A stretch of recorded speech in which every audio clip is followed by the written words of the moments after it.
ማንቸስተር ሲቲ ኢትሃድ ላይ ክሪስታል ፓላስን 3-0 አሸንፏል።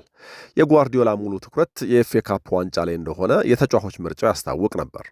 ለኤፍኤ ካፑ ቅድሚያ የሰጠውና ያልተጠበቀ ላይንአፕ የተጠቀመው የአርሰናልን ተጋጣሚዎች በማየትና ተጨባጭ ዕድል ያለን ከሊጉ ይልቅ በኤፍኤ ካፑ ነው በሚል እንደሆነ ምንም ጥርጥር የለውም። ለማንኛውም አርሰናል ከ22 ዓመት በኋላ የሊጉን ዋንጫ የሚያሳካ እንኳ ቢሆን በኤሚሬትስ እንደማይሆን ተረጋግጧል። ሲቲ ክሪስታል ፓላስን 3-0 በማሸነፉ ያለ ጥርጥር ግን መናገር የምንችለው የአርሰናል ተጋጣሚዎች ከባድ ቢሆኑ ኖሮ ፔፕ ጓርዲዮላ ከዚህ የተሻለ ላይናፕ ይጠቀም እንደነበረ ነው።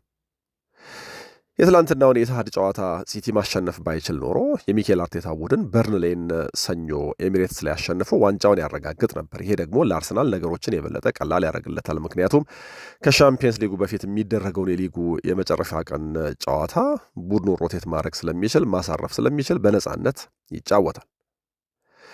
ሲቲ ከኤፍኤ ካፑ በኋላ ማክሰኞ ደግሞ በርንመዝን ይገጥማል። በርንመዝን የሚያሸንፍ ከሆነ ደግሞ የዋንጫ ፉክክሩ እስከ መጨረሻው ቀን ድረስ ይዘልቃል ማለት ነው። ለማንኛውም ግን ጓርዲዮላ በ7 ቀን ውስጥ 3 ጨዋታ ማድረጉን ታሳቢ በማድረግ እና ደግሞ የፕሪሚየር ሊጉ ዋንጫ ለጊዜው የሚደርሱት እንዳልሆነ በማሰብ እዚህ ወሳኝ ጨዋታ ላይ የቡድኑን በጣም ሮቴት አድርጎ ነው ክሪስታል ፓላስን የገጠመው። ሴሜኒዮና ኦማር ማርሙሽ ጎል አስቆጣሪዎች ሊሆኑ ይችላሉ፣ ግን ደግሞ እዚህ ጨዋታ ላይ ፎደን በተለየ ብቃት ተጫውቷል። ሲቲ ይህን ጨዋታ በማሸነፉ እንግዲህ ከአርሰናል በሊጉ በ2 ነጥብ ያንሳል፣ ግን ደግሞ ባስቆጠረው ጎል በጎል ልዩነት ባንድ ይበልጣል። ባስቆጠረው የጎል መጠን ደግሞ በ7 ከፍ ይላል።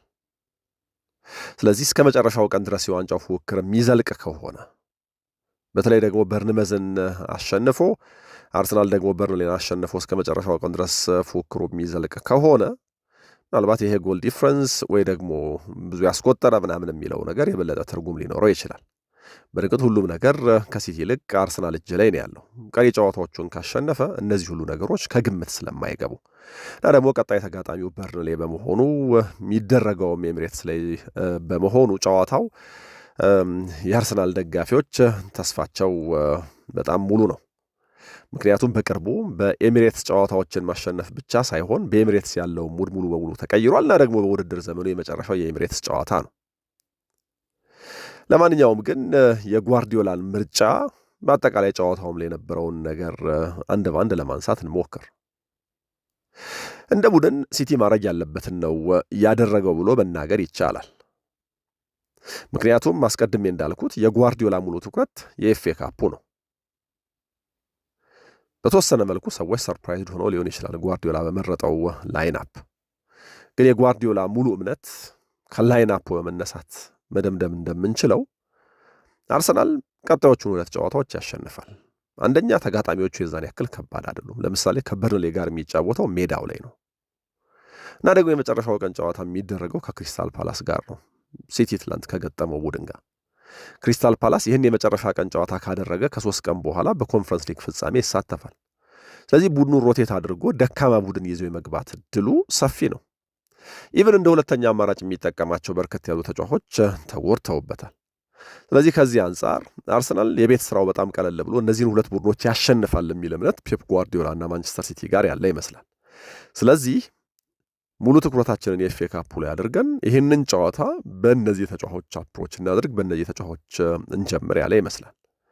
ከዛ የዌስትሃም ጨዋታ በኋላ የሲቲ እምነት አብዛኞቹ አርሰናል በዚህ ውድድር ዘመን ዋንጫውን ያሳካ የሚሉ ሰዎችም እምነት የጠፋ ይመስላል።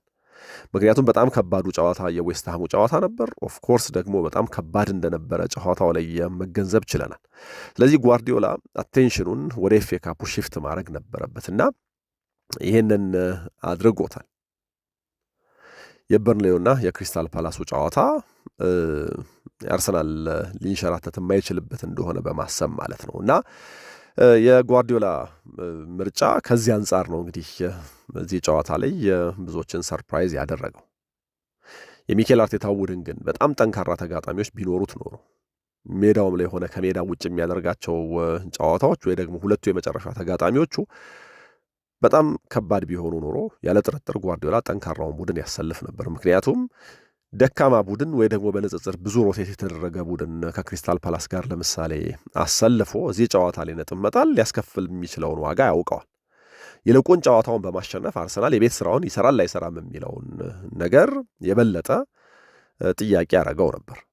ግን ደግሞ እነዚህን ሁለት ጨዋታዎች አርሰናል ሊያሸንፍ ይችላል ብሎ በማሰብ ወይ ደግሞ የአርሰናል ተጋጣሚዎች ቀላል ናቸው ብሎ ከማሰብ ሮቴት ማድረግ አስፈለገው ወይ ደግሞ ፕራዮሪቲው የኤፍኤ ካፑ መሆኑን አሳየን በምርጫው ማለት ነው።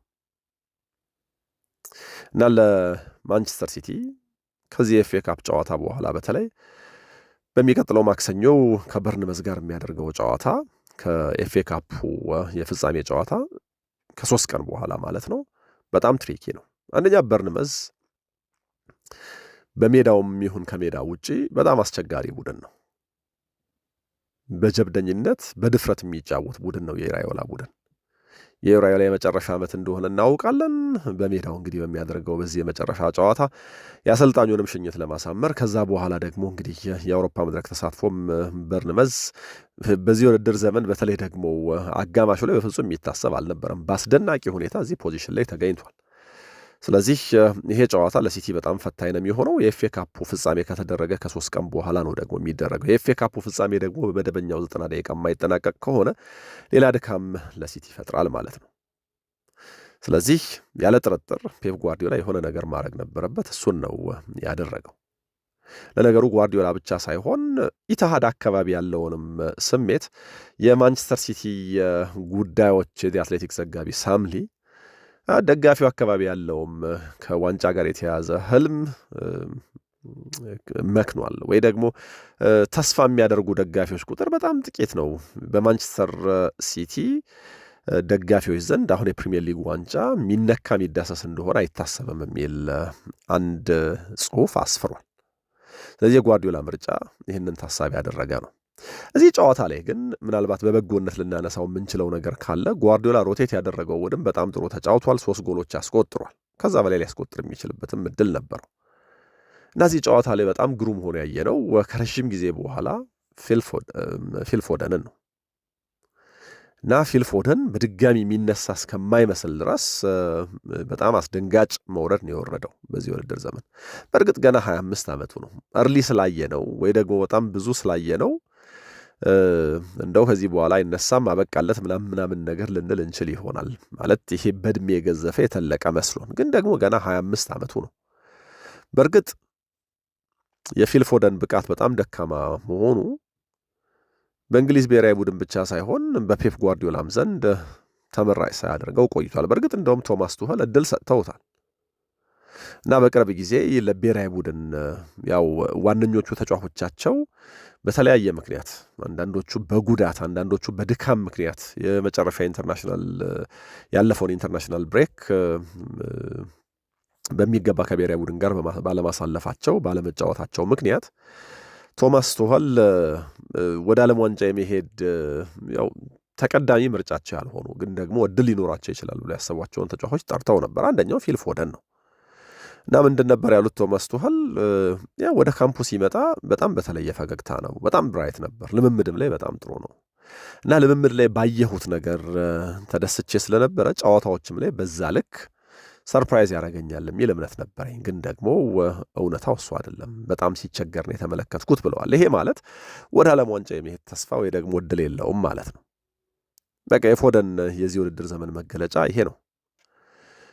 ከውድድር ዘመኑ አጋማሽ በኋላ ያየነው ፎደን በጣም ደካማ ነው። ፔፕ ጓርዲዮላ በጣም በብዙ ጨዋታዎች ቡድኑ ውጤት እየፈለገ ከተጠባባቂ ወንበር የሚያስነሳው ተጫዋች አይደለም ፎደን እና ኳሱን ሁሉ የሚሸሽ አይነት ተጫዋች ሆኖ ሜዳ ላይ ይታይ ነበር። ስለዚህ ያለ ፊል ፎደን ማንቸስተር ሲቲ መጫወት ለመደ።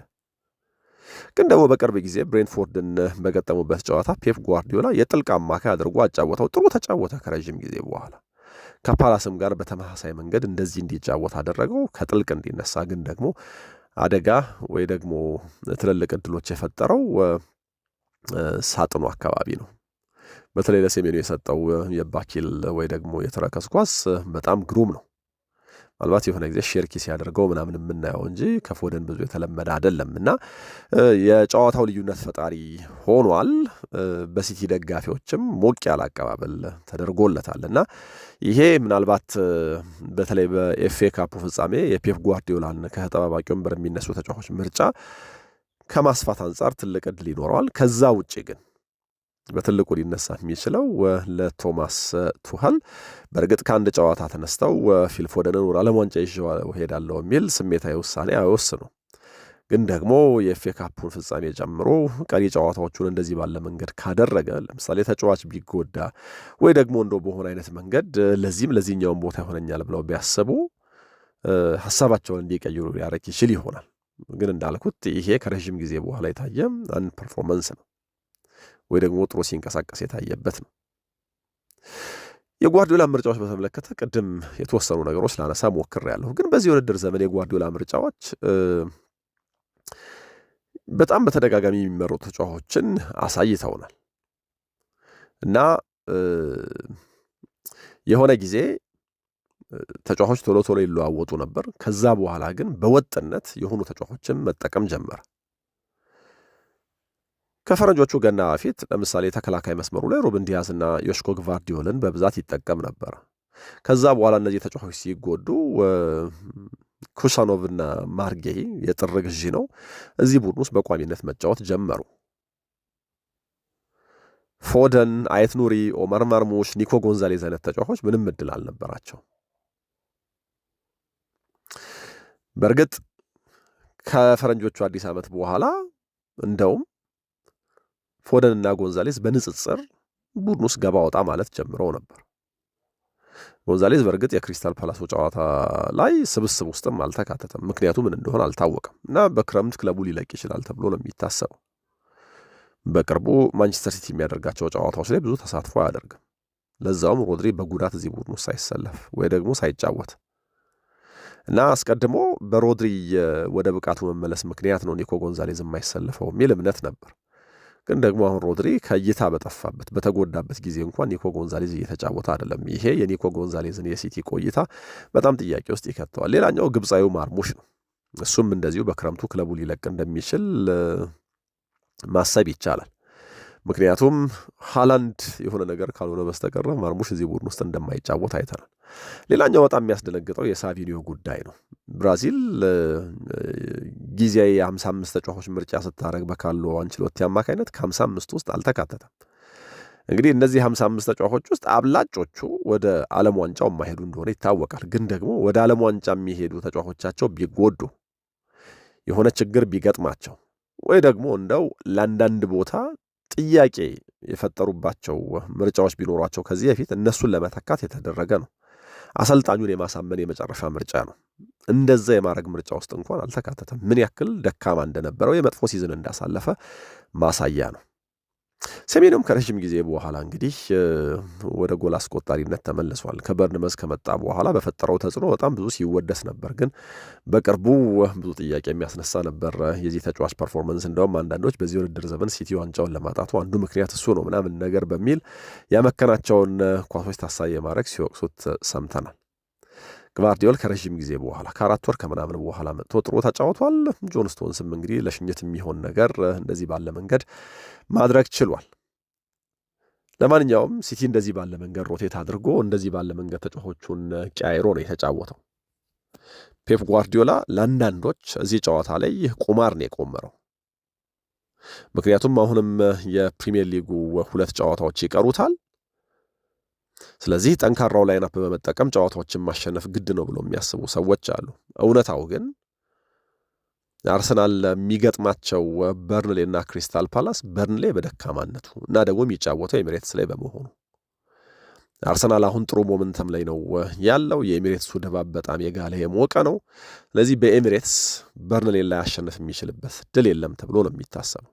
ሌላኛው ደግሞ ክሪስታል ፓላስ ተደጋግሞ እንደተነገረው በጣም ሮቴት ተደርጎ ነው በመጨረሻው ቀን ጨዋታ አርሰናልን ሊገጥም የሚችለው። እነዚህ እድሎች ይዘው የሚመጡት ነገር አለ። ከዛ ደግሞ ሲቲ በራሱ የመጨረሻ 2 ተጋጣሚዎቹን ማሸነፍ ይኖርበታል። በእርግጥ አስቶን ቪላ ልክ የኤሮፓ ሊግ ፍጻሜ እንደ ክሪስታል ፓላስ ሁሉ ስላለው ቡድኑ ሮቴት ማድረጉ አይቀርም። ስለዚህ የሲቲ የመጨረሻ ቀን ጨዋታ ልክ እንደ አርሰናል ሁሉ ሌላ ቀላል ሊሆን ይችላል። የበርንመዙ ጨዋታ ግን የበለጠ ፈታኝ ነው። ስለዚህ ሲቲ ይህንን በማሰብ ጓርዲዮላ ይህንን በማሰብ ቡድኑን ሮቴት አድርጎ የኤፍኤ ካፑን ታሳቢ በማድረግ ተጫዋቾቹን ሮቴት አድርጎ ተጫውቷል። ግን ደግሞ አሸንፏል። ለጊዜው ማለት የሚቻለው ሲቲ ይህንን በማድረግ የፕሪሚየር ሊጉ ፉክክር ውስጥ ቆይቷል። አንደኛ በሂሳብ ስሌት ዋንጫው ስላልተረጋገጠ ወይ ደግሞ አርሰናል ቀሪ 2 ጨዋታዎቹን ማሸነፍ ስላለበት ግን ደግሞ በትልቁ ማለት የሚቻለው አርሰናል ሁለቱን ጨዋታዎች ያሸንፋል ከሚል እምነት መነሻ አርሰናል ከ22 ዓመት በኋላ ዋንጫውን ቢያረጋግጥ እንኳ ኤሚሬትስ ላይ እንዳያረጋግጥ ለጊዜው ይሄ ውጤት አድርጎታል ነው። እናንተ ከዚህ ጨዋታ ከፔፕ ጓርዲዮላስ ምርጫ አንጻር ምን ትላላችሁ? አጋሩን። በሌሎች ጉዳዮች ተመልሼ እመጣለሁ። አብራችሁኝ ስለነበራችሁ ምስጋና የላቀ ነው። ሰላም ሁኑ።